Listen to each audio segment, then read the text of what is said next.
पढ़ रहे थे राज्य के विरुद्ध अपराध। इसी क्रम में आगे बढ़ते हैं। भारतीय न्याय संहिता की धारा 157 ये आप लोगों पे भी लागू होती है और जेल पुलिस पे भी लागू होती है।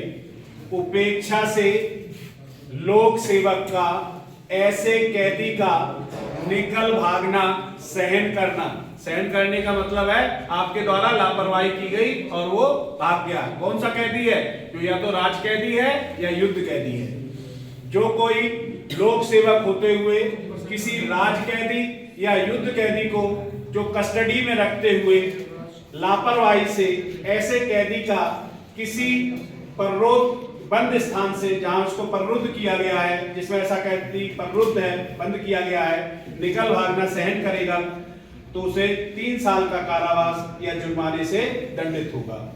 अगली धारा है 158।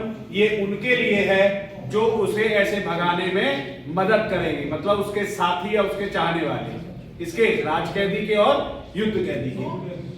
तो धारा 158 है ऐसे कैदी के निकल भागने में सहायता देना या उसे छुड़ाना या आश्रय देना या पनाह देना।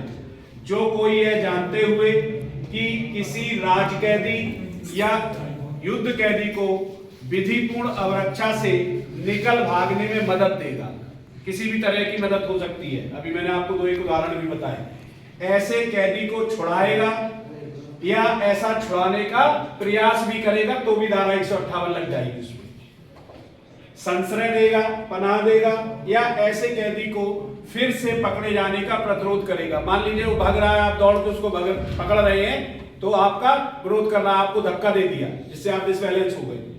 पकड़ने जाने का प्रतिरोध करेगा या उसका प्रयास भी करेगा, उसे आजीवन कारावास या दोनों में से किसी भांत के कारावास जिसकी अवधि 10 वर्ष तक की हो सकेगी और जुर्माने से भी दंडित किया जाएगा।